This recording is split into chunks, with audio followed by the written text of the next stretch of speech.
Okay guys, here is the next video in my whole revamping the YouTube page, new videos, more information, redoing the old ones made on the Samsung and the clay on the lens. Hopefully these work out a little better. So again, I'm trying out a clay that was just been sitting in the studio. This is Brown Bear. People are a big fan of them, so Brown Bear, if you're watching, I will become a distributor. You just gotta reach out to me. So let's see where it is, how we feel about it. I just threw a cylinder. We'll see about a 3-pound bowl. So my most watched video is about a bowl. So I'm actually quite intrigued that everybody wants to make bowls, because that's great, because so does the wheel. The wheel wants you to make a bowl. Every time you put clay on the wheel, the scientific physics force of things going around in circles wants the clay to go out into a bowl. So we're already getting a little bit of assistance from the wheel. Where people go wrong when they make bowls is they make a bowl too quickly. We'll get to that. All right, so this is 3 pounds. I've got it all wedged up. It's in my spiral from how I wedged it.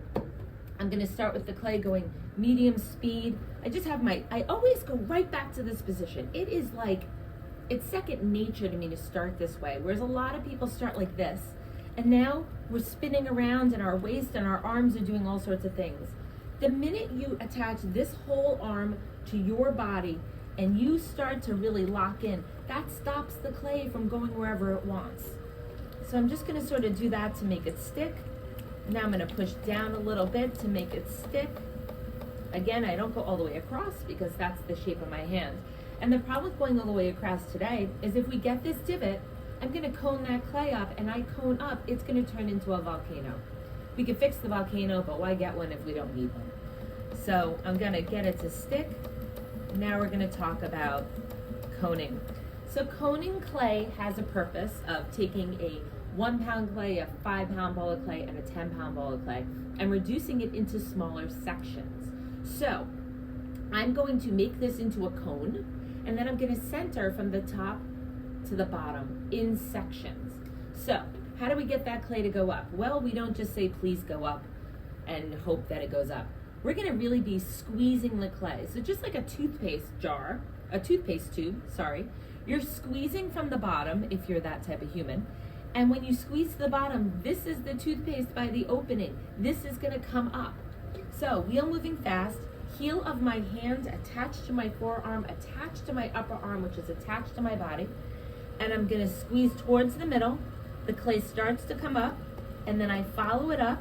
I close my hands into a cone, okay? So we do want a cone. We don't want the Empire State Building. Sorry, wrong building. We don't want like a big square building. We want it to be wider on the bottom than it is on the top. What this is gonna do, it's gonna help us sort of have enough strength on the bottom so we can do whatever we're doing up here. When the building is shaped like this, when you do a lot of stuff to the top, it may sort of flop to the side. So we want to make it wider on the bottoms, like the Eiffel Tower. So now what I'm going to do is I'm going to pretend that I'm only centering this much clay and that the bat or the wheel head is right here. So if I hang it right here, elbow locked in my body, I'm sort of floating on top here, slowly take my hands off, that part is centered. I'm gonna start to go down a little bit more. I'm gonna deal with that top 1/2 pound. Slowly take my hands off, and now that's centered. Now I don't really care as much about the bottom because I'm gonna get to there eventually. Start to go down a little bit more. Ignore the ticking. Slowly take my hands off, and now that's centered. Now we wanna be really careful about what's going on here.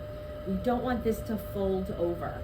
So, just like when I'm doing a smaller piece of clay, I'm gonna push from the back, I'm gonna take these fingers, act like a rib, pinky not invited, and I'm gonna push that clay right back down into the clay. So it either went down or it went up, who knows, it's just not floating over the top.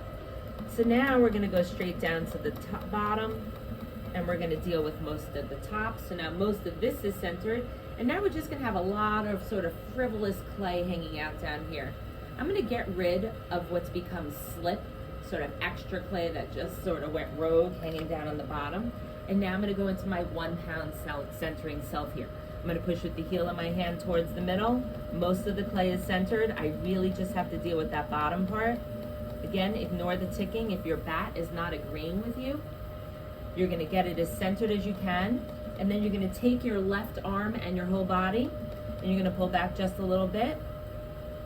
Ticking is gone, and you're gonna center, sort of floating in the air. Now, if I was to do that quickly, right, and I was gonna cone up and down again, one of the things I want you to notice is that I made this round again. If this is too flat, it's gonna come up into a volcano, which we don't want, because that'll get me an air bubble. So, if I wasn't explaining this to somebody, this is what it would look like.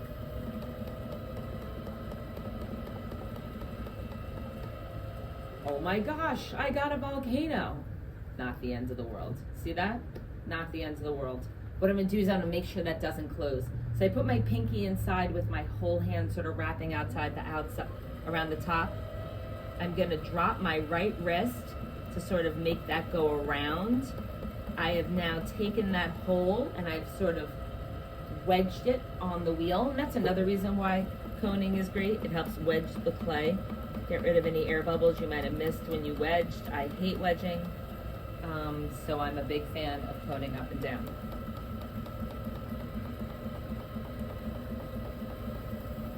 And I'm gonna slowly take my hands off. Now, let's get to the good part. So now we're gonna start to open up. Now, when I'm making a bowl, I wanna make sure that my mound of clay can support the width of my bowl.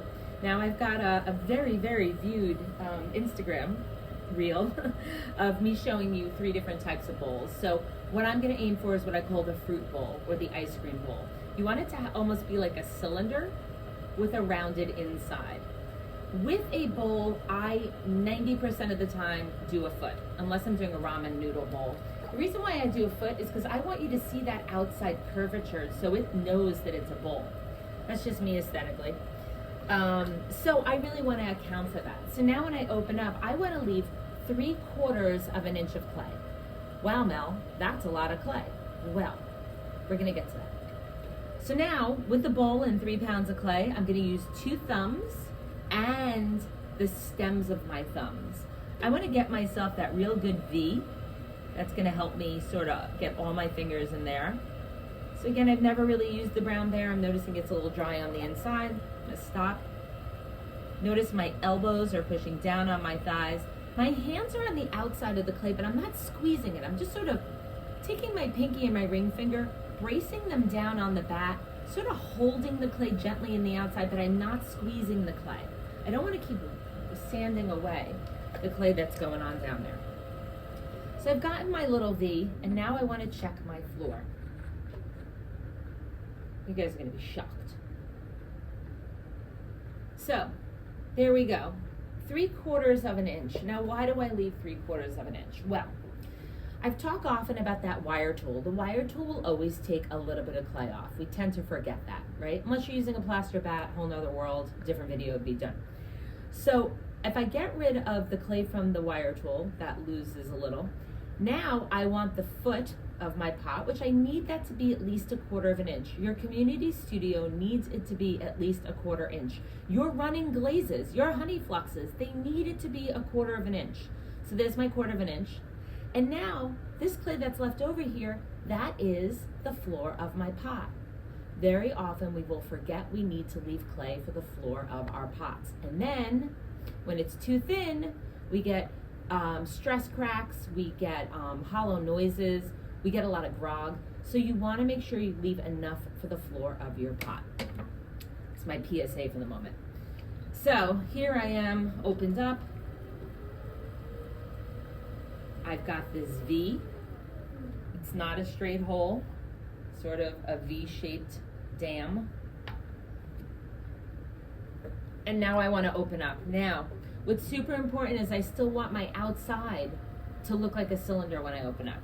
So I'm going to go in here. Again, this is the tool. So it's not this. Okay, it's not this. If you do this, that's fine. It ain't my way. It is this whole thing here. And because, I'm going to go ahead and recenter my clay a little from playing around with it. Because I want it to be a bowl, I want to open up that bowl to create the base of the bowl that's going to be the base of the bowl for the rest of its life. All of the walls are going to come off of there. So I want to leave enough room for my fruit, my ice cream, my whatever. So I'm going to pull straight towards me, my wheel going very quickly.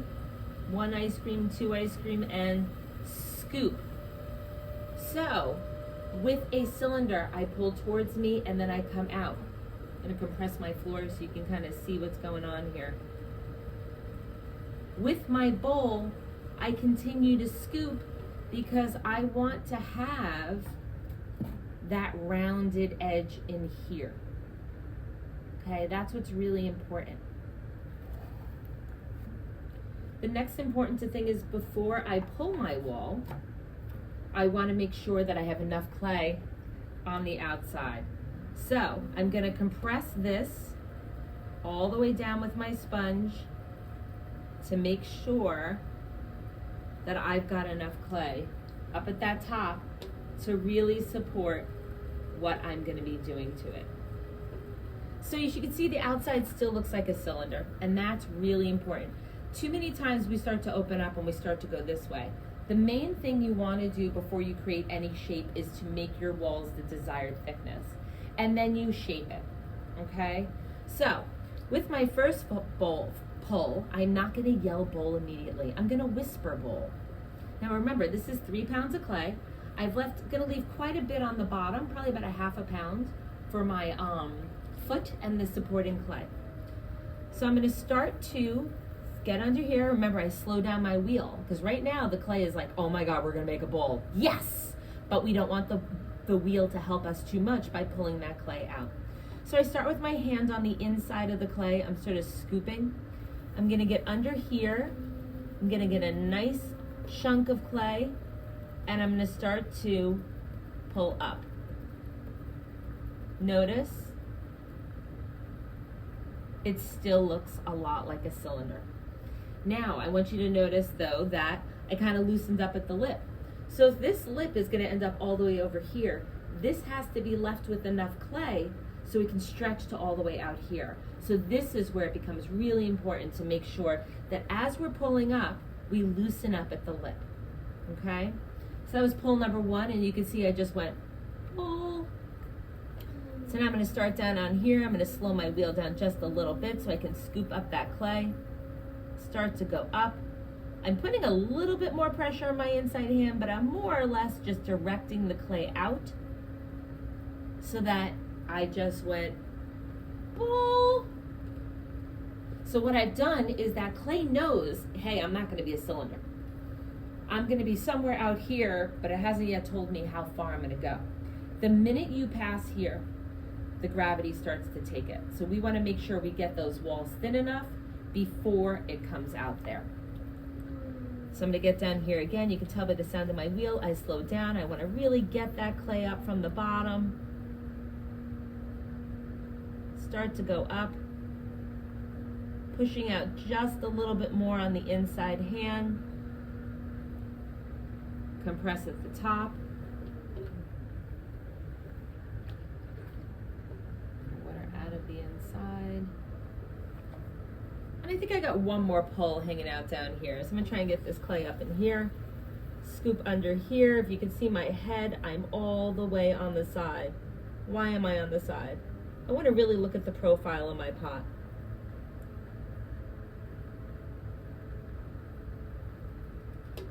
Until I get to the top.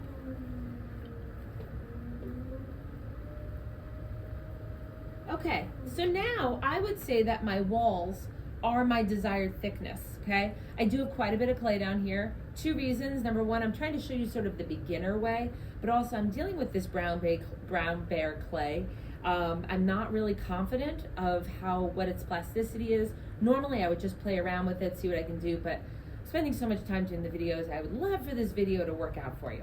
So I'm just gonna go ahead and just see, yeah, we're good about here. So my walls are evenly consistent all the way through.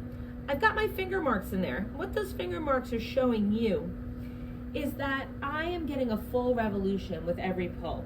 If my finger marks went at an angle, then you would know that I am not quite getting a full 360. If I'm not getting a full 360, it means that my wheel is not going the same speed of my hand or vice versa. I guess that's for another video. So now what I want to do is I want to shape this bowl. I want to yell bowl. So I just whispered bowl, said bowl, bowl. This last bowl was bowl. Now I want to go bowl. So what I want to do is I'm going to use this wonderful, right here, Kemper hard rib. Now, rest in peace, Kemper. I'm so sorry you're out of business. My main upset was that I'm going to have a hard time finding these ribs. So I bought all 36 of them at Ceramic Supply in Lodi. Sorry, New York and New Jersey, but that's how important they are. I mentioned in another video, I wish it had a hole. Yeah, sure, I could drill a hole in it, but I'm a little busy. So the hole would allow me to get a better grip. But instead, it's got the words on here that are textured, and that actually allows me to get a good grip. Now, you may go, wow, that's a small rib. A big rib for this, to me, is too big. Even that, to me, is a little too big. That's not going to allow me to really get the detail. So I really love this black rib for up to 4 pounds. Now I'm going to do something that you may not have seen before. I'm going to use the rib, but I'm going to start at the top. We're going to talk about why in a bit. I'm going to start at the top. I have the rounded beveled edge towards me. I'm holding it in my left hand. My right hand has the sponge. This is going to draw the profile of my bowl. My rib is going to push the wall that I have created up against that sponge to get the volume and the shape that I'm looking at. So let's go. So I'm going to start up here. Elbows are pushed onto my thighs. Do not allow that waist to loosen up there. The minute you come off of your body, now your body can go wherever it wants. So I'm going to start here. I'm going to push that up against my sponge, trust the elasticity of the clay, and then I'm going to start to rotate my hand and round it out, sponge up against that sponge, and now I can put a lot of pressure down on the bottom, and I'm going to come out. Okay, now, why did I start at the top and not the bottom? Well, if you start on the bottom, you can put a lot of pressure because you've got all this clay supporting that pressure. And then all of a sudden you're going to hit where the wall starts. And all of a sudden you can go, oh my God, oh crap, I can't put that much pressure. By the time your brain realizes it, you have already put too much pressure. And then now you're pushing hard, and now you get that soft spot and the clay goes like this, and then it goes up. And that's what we call the beginner bump. But if we start at the top and we put light pressure, as we're starting to go down, when we finally realize we can put more pressure, we can increase that pressure and it won't mess up our walls. So now with my last yelling of bowl, I will start down on the bottom with my curved edge.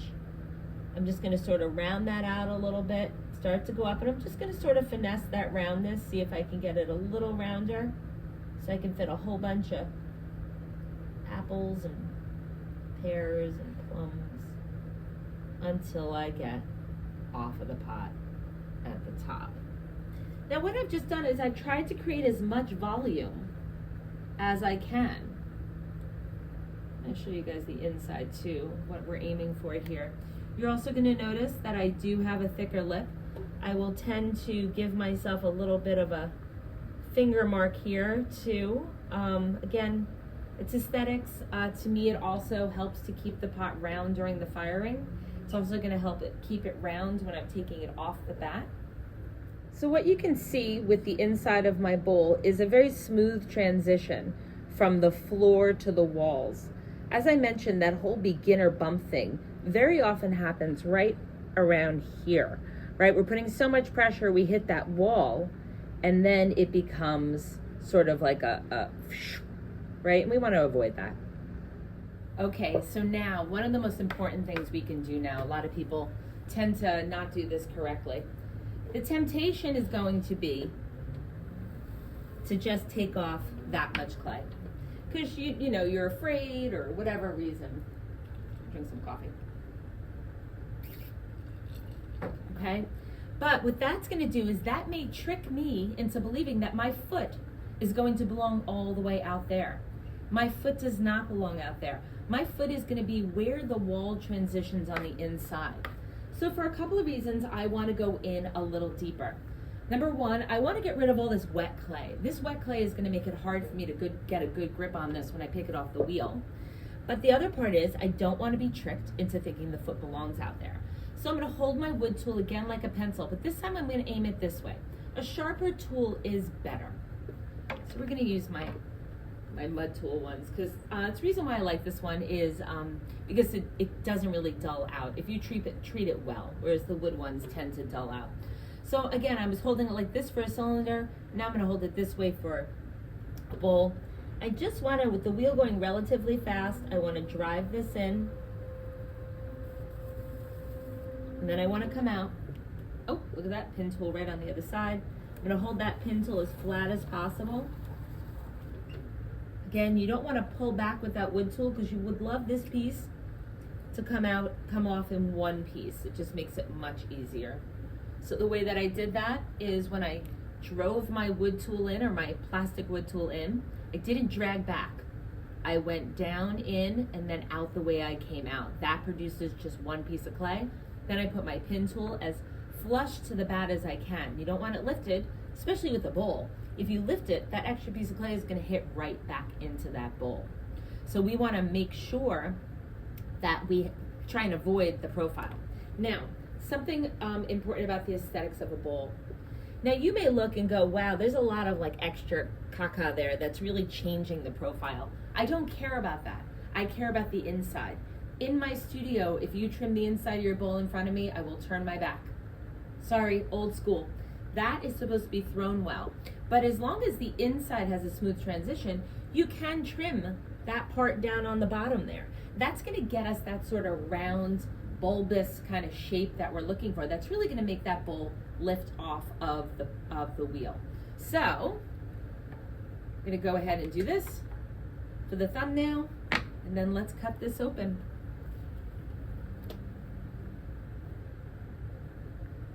I know, it makes a lot of you cringe. Happens at my studio too. Wow, this one might be a good one. All right, so what I think I can see is that I've got some pretty evenly consistent walls all the way through. Again, I keep my lip a little thicker. Let's talk about that, the amount of clay I left at the bottom. See that? That's wire tool excrement. Never used that expression before. That's the excess that, you know, becomes a problem if you didn't leave enough, okay? And I use a very thin wire tool. I use a very thin gauge wire tool to take my pots off. It definitely does a lot more, takes a little bit less off than the wire tool I use to cut my clay. I use 2 different wire tools to cut my clay and to cut my pots. Okay, but let's say now I was gonna put a foot on this. So is that 3/4 of an inch? It's not. When I pull, I tend to take a little clay off. But let's say we were gonna wire this, trim this. I'm gonna go ahead and draw where that foot would go. And hopefully you guys will sort of get that idea. I'll zoom in on this, but you can tell here that I am going to be trimming off this and this. Okay, and you can see what is left over. Enough of a foot to use all of those low melting temperature glazes, our runners, our honey fluxes, our seaweeds, our chambrays in the world. But we've also, we've given the bowl some room here to really kind of stand up. I do have a trimming a bowl video from a long time ago, also supposedly a pretty good one. So you can kind of see what's going on here and what our end goal is. So, 3-pound ball of clay. I don't have a ruler.